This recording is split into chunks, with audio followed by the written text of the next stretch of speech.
Good evening.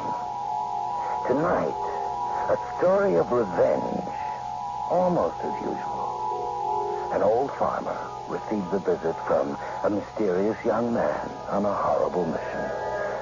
But the play, a first for the series from Brett Campbell, is called In the Eye of the Beholder.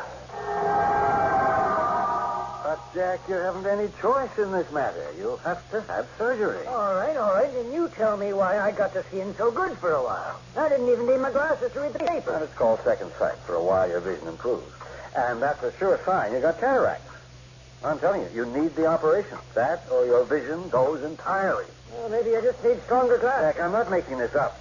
You've known me all these years. I'm not going to start lying to you now. Well, I don't think you ever stopped lying to me. Certainly doesn't do any good to tell you the truth. You don't listen anyway. Just because you've been my doctor all these years doesn't mean you're always right about everything. Just because you delivered my 2 kids. 2 kids? 3 kids, Jack. I hope you're not getting senile. I just don't want no doctor fitting in with my eye. Do you want to be blind? I don't. Do you? All right, so when do I have to have it? Sooner the better. Oh, I don't see too bad now. I can still make out your face. Don't you think you ought to ask one of the girls to come back home just till you get back on the track? The girls have their own lives now. Besides, I know the farm like the back of my hand. I could get around blind, not know the difference. Hey, what are you doing? I'm setting you up an appointment with Dr. Fuller. He's the best eye surgeon available. Now, just a minute. Put the phone down. Jack, you agreed. I agree. But I can wait, can't I? I don't need it immediately, do I? Can I wait? How long? Well, a month. I can wait a month. All right. Just going to get harder on you getting around. Well, I'll just wear my glasses till then. I'm fine. Oh, you let me look after everything. And in the meantime, use these drops in your eyes. They've gotten a bit dry. This will make them feel better. Oh, bet it'll hurt. It's a mild solution. It won't hurt at all. Put the drops in 3 or 4 times a day. I believe you. That was nice of Miss Baker to drive you into town. Oh, real nice. That woman got nothing to do except bother folks with her kindness. Always coming around trying to see if I'm okay. You know, Jack, for someone as rude and ill-mannered as you, I'm always shocked that folks do as much as they do for you. Oh, that's because I'm old, that's why. No. I think I'm deserving of pity. Now, fool them, though. I haven't changed at all. I still don't appreciate anything. The less I thank them, the more they believe I'm worthy of their precious time and attention. I go now? I'm not stopping you. This way out. Miss Baker. Yes, Dr. Graham. Patient's all yours. Oh, fine, Dr. Graham. Is Jack going to be all right? Why don't you ask me that, Miss Baker? I'm just blind. I'm not deaf. Yes? Oh, Mr. Allman. Jack's going to be fine. He follows my instructions. It was good of you to drive him into town. Oh, I had to come into town anyway, pick up some groceries. And I just thought... Why not drag poor old blind Jack Allman in to see the quack? I thought nothing of the kind. Don't let him shock you. Never give folks what they want. Take a doctor to say that. Good day. Goodbye, Dr. Graham. Have a nice drive home, the 2 of you. Roll up the window, please, Mr. Allman. What? I said roll up the window, please. No. Oh, put out your cigarette, please, Mr. Allman. Well, you wouldn't be coughing if you let me keep the window open. Smoking isn't good for you. My mother used to say if God had wanted us to smoke, he'd have put a chimney stack on top our heads. Where's your mother now, Miss Baker? You know very well she's in heaven. Then she won't mind if I join her. Here we are, just in time to avert an argument. You going to invite me in for coffee? I would, but I'm fresh out.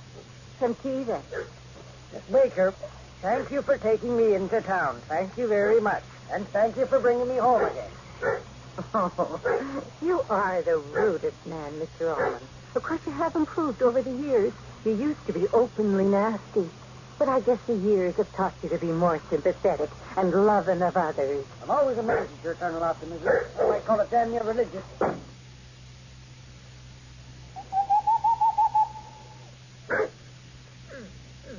Now there. I know you're hungry. Just let me finish putting this damn medicine in my eyes.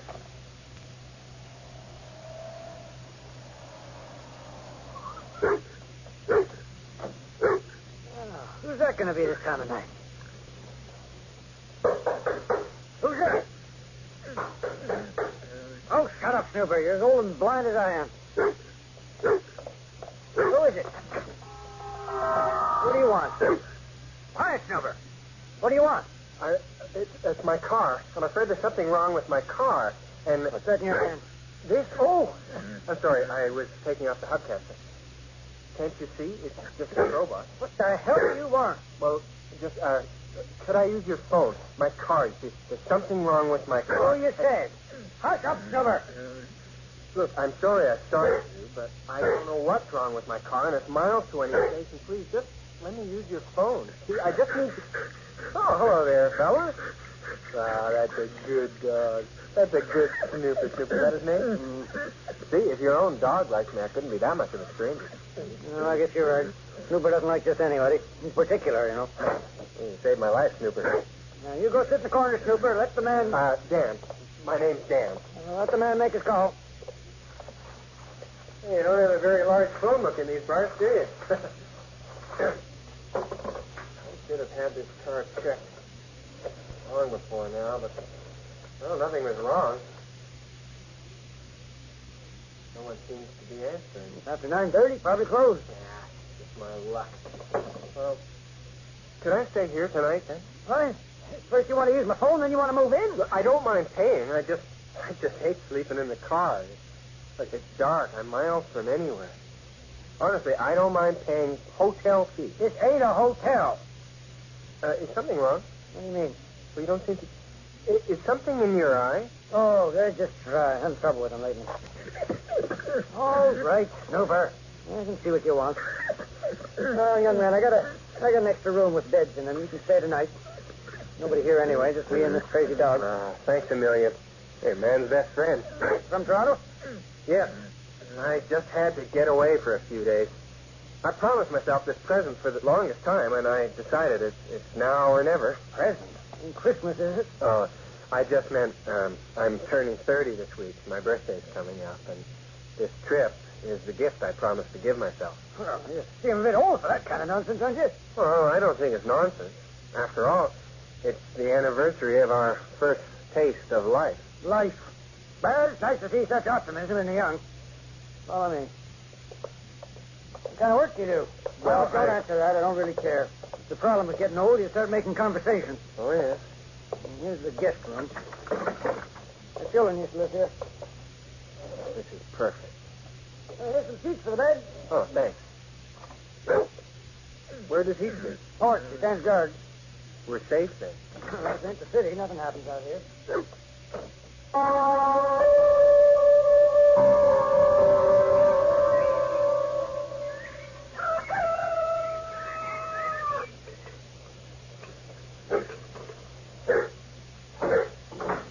Mr. Allman? Hey, my car started.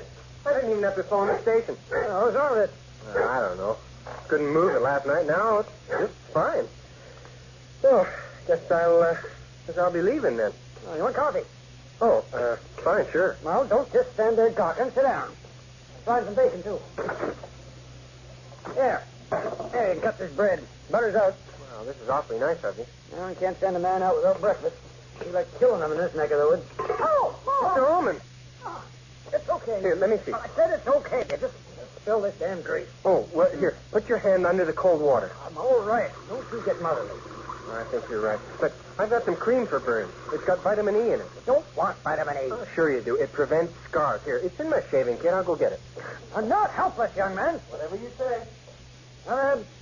Would you get my eye drops from the bathroom while you're at it? I got to put them in this morning. Where? They're in the medicine cabinet. You find it? This little green bottle? Yeah, that's it. Why, What's wrong? What happened? I'm afraid I've had a little accident. Well, what happened? You have a broom to sweep up some broken glass? Look, I'll get you a new bottle. Oh, God, you clumsy. I'm very embarrassed. How often do you need those drops a day? I just use them when I need them. Then I'll pick it up for sure when I go into town later. If the doctor prescribed them, they must be important.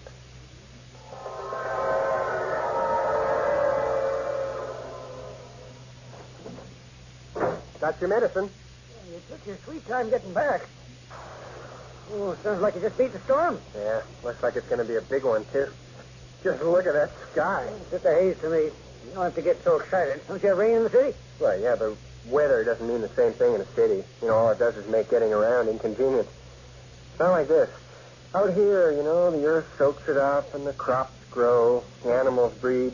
I mean, it serves a purpose. You're starting to talk like a country boy. Oh, really? Now, to sell you this place. I thought you had children. Oh, here it comes. It's going to be a real downpour. You said you had children. Wouldn't you leave the farm to them? Oh, the girls don't want this place. They'll sell it the minute they lay their hands on it anyway. I'd leave it to my son. Your son? Hush up, Silver. No, the girls live in the city. They're married. But you said you had a son. Yeah. My wife. She got it in her head she wanted one more child. Not Graham warned her, but she insisted she's up to it. Well, I guess we both wanted a boy. She died. The boy, he's fine. Girls are marrying age. I raised him mostly by myself. He's in the city now? Oh, I don't know. I haven't seen him since he was 9 years old. That's when he ran off. What, ran off? He ran away from home. Well, that's incredible. You mean he's been gone all these years? Well, he... I mean, couldn't you find him? No, you don't understand. I better shut this window altogether. There. That's better. You have to understand, the times were tough then. And I wanted my son to be strong, to be a man. Told him never to be beholden to anybody for anything. But I'll tell you, there is something strange about that boy. How do you mean? Well, you couldn't tell what he was thinking most of the time. And you'd have to tell him to do things twice before he'd do it. He wasn't stupid. No, the boy was very smart. And more than once I caught him telling a clever lie to get out of doing his work. Well, surely at his age he couldn't understand. Well, that's when you learn about things, ain't it?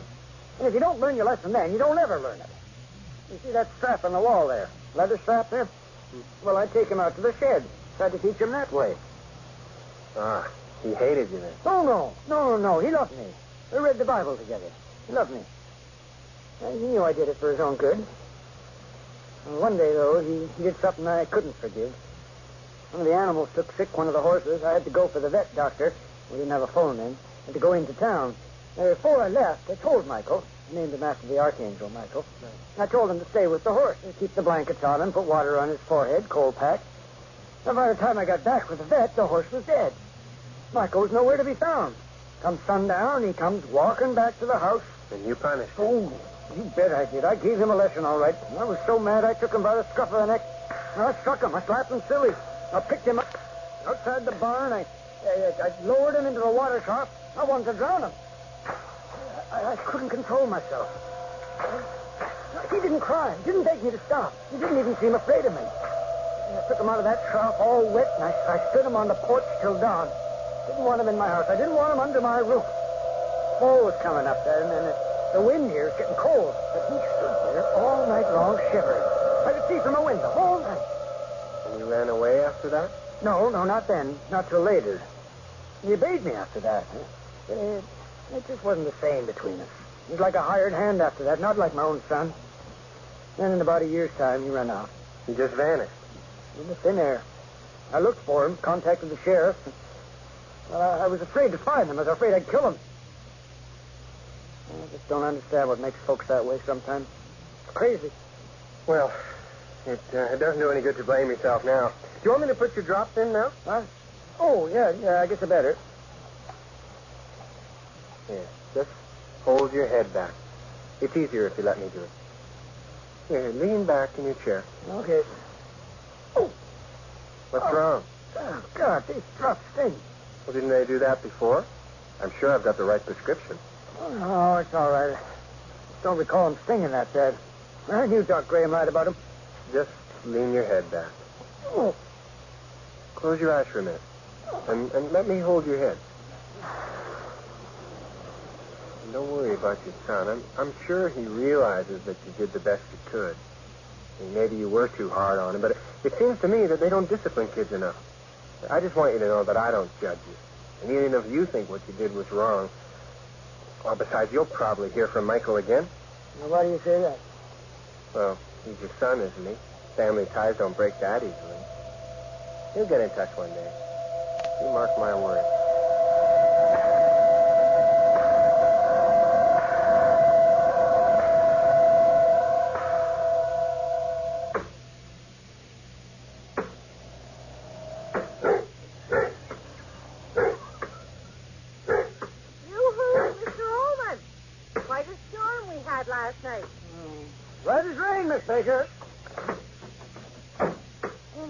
you today, Mr. Allman? Fine, Miss Baker, just fine. I was just driving by, and I thought I'd pay you a little visit. And at the same time, find out just who has his car parked right out front here, huh? Well, it is a lovely red convertible, is that what you call 'em? Yeah. I was always partial to red, though I never wear it. Shoo! You have a visitor. Did you hear him? What?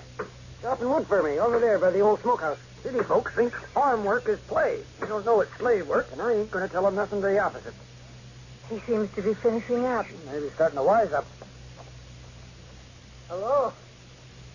Dan, this is Miss Baker. She lives quite a distance from here, but she considers me her neighbor. Yes, I do. And your name's Dan? That's right. I must say, I'm not used to such hard physical work. You're not. You didn't seem to have a bit of trouble chopping all that wood. Maybe you ought to go take a nap. I just dropped by to see how Mr. Allman is doing.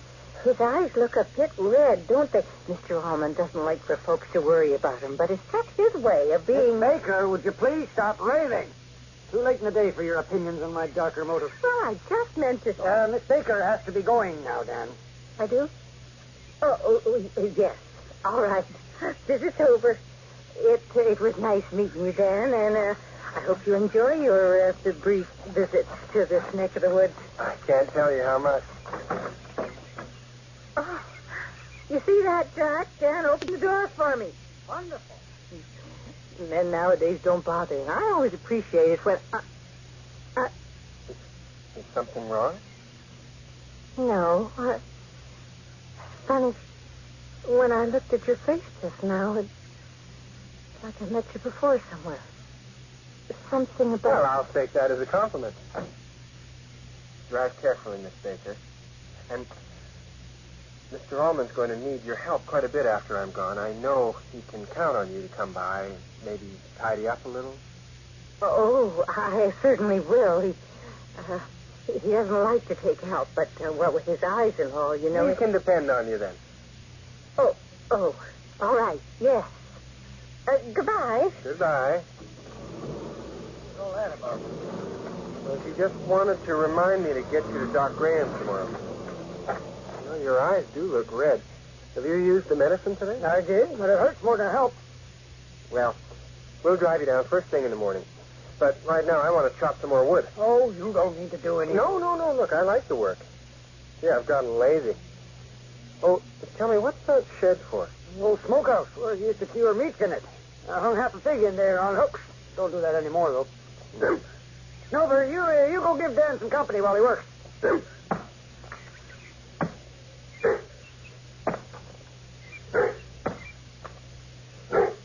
That's enough work for now, Snooper. Come on with me, Snooper. Let's take a little walk before dinner. Can't see over this grass, can you, Snooper? Here, come on. Come on, lie down here, boy. That's it, lie down. That's a good dog. So good, Snooper. Go on, lie down. You think I'd hurt you, Snooper? Here's a good dog. That's a good dog.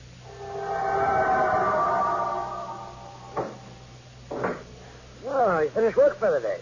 Just about. Oh, boy.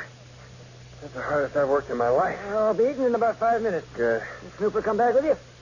Oh, I thought he did. I guess he saw something. I started chasing the scent. He does that sometimes. Oh, wash up. Get the beer out of the fridge. Okay. Boy, I'm starving. That was terrific. You know what, more? No, not another bite. I wish Snooper had come back for this bone. Oh, he'll be back when he's hungry enough. You know, I've really enjoyed my stay here. I guess you'll be leaving soon, huh? Yeah, after I take you to the doctor in the morning. I want to thank you for helping me out this week. Oh, this place is the best hotel I've ever stayed at. I want you to know something. If I had a son, or if the son I had ever came back to me, I'd want him to be as good a man as you are. Mr. Allman, please. That embarrasses me. Oh, I mean it. It's been important to me that you were here this week. Don't worry about my eyes, about not seeing so good. Well, thank you for your company. Look, it's my pleasure, and let's just leave it at that. Fair enough. But tell me, If your son did come back, the one who left, do you think you'd recognize him? Well, I've often wondered about that. Man's supposed to know his children. How? So long ago, he's just a kid. Yeah, well, surely you'd know him, though. You'd know Michael. I mean, you'd know his voice, his eyes, well, something. No, but I wouldn't. That's what I'm afraid of.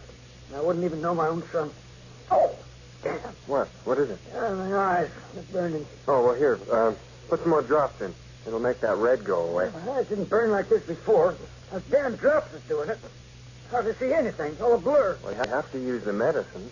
The doctor said you had to. Well, damn the doctor. Now, let's forget it. No, I'll help you put them in. Hold your head back. What are you doing?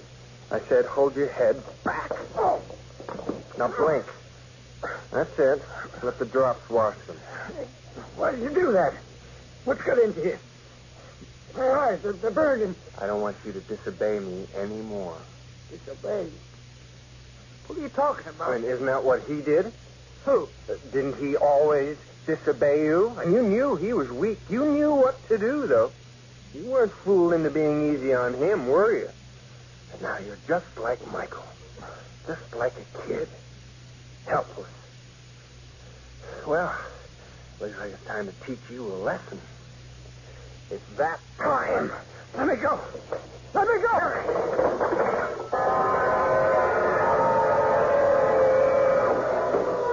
Yeah, you're right, Roman. You ain't smoke. Used to hang pigs from the ceiling, isn't that right? The hooks now. Just like you said. Let me go. Are you mad? Let me go. Don't make me angry, Mr. Ullman. All I want to do is to tie your hands. I don't want to hurt you. I just want to tie your hands and hoist you up. You're all right. That takes a load off your feet, doesn't it? Take me down. Don't let me hang here. Please. Please. What? Please. Oh, don't tell me you're not a man. Don't tell me that. I'll have to teach you to be tough. I'll have to... Now that won't do. Just won't do. You can't let on that it bothers you. You have to be strong. Well, it's okay. We got all night.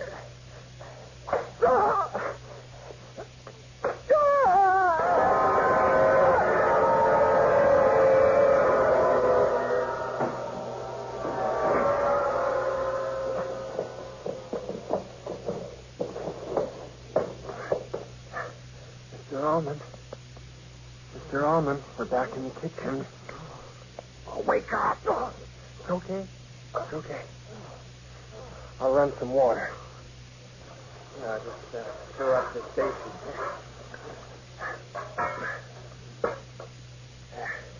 Do you think you'd feel better if I wet your face?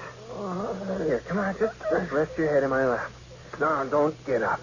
Don't try to stand. Here. Let me just wipe off your face. You're getting a bit dirty. Why are you hurting me? You can't learn things the easy way. Isn't that what you said? Isn't that right? Remember you drowned him in the water and you made him stand all night on the porch? In the cold wind till morning? All that night he shivered till he was blue. He was blue with cold. That's how he learned to be a man. And you were right. I'm all wet. Please, I'm all wet. Yeah, but it's summer. It isn't cold outside. What can we do? I mean, how can you know what he felt if it isn't cold? I mean, let's think. Where's it still cold? I mean, where could you stand where it's still cold? Can you tell me? Michael? Well, first, let me take those cataracts out of your eyes.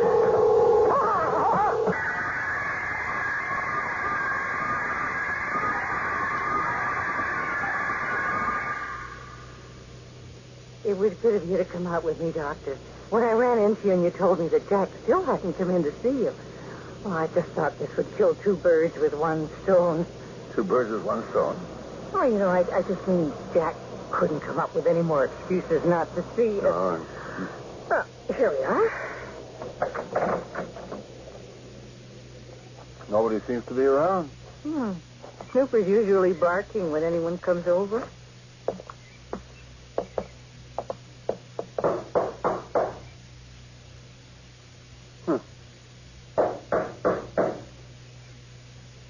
Dr. Graham, would you look through the kitchen window? All right. I don't think it's proper if I do. I don't see anything. Where's that visitor you said was staying here? He must be gone. His car's not here. Can you get the door open? It's not locked. Hello? Jack? Anybody home? Mr. Ullman, I brought Dr. Graham to see you. I'll check upstairs. Jack? Anybody up there, Doctor? What a mess. He can't have gone far. He must be defrosting the fridge. What? Nothing. Oh, dear. There must be some meat defrosting. This can be no better than to go and...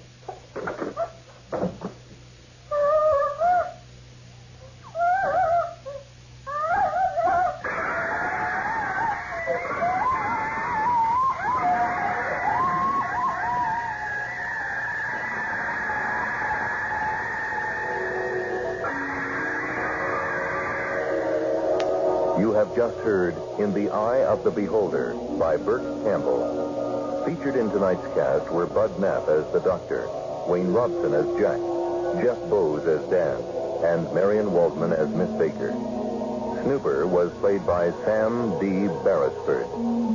Our recording engineer was Ray Falsick, with sound effects by Matt Wilcott and the production assistance of Nancy McElvey. In the Eye of the Beholder was produced and directed for CBC Radio by Stephen Katz. And now, here is a final word from your host. Hello again. Next week on Nightfall, we'll be taking you on a little bus trip. So have your fares ready. And your affairs in order.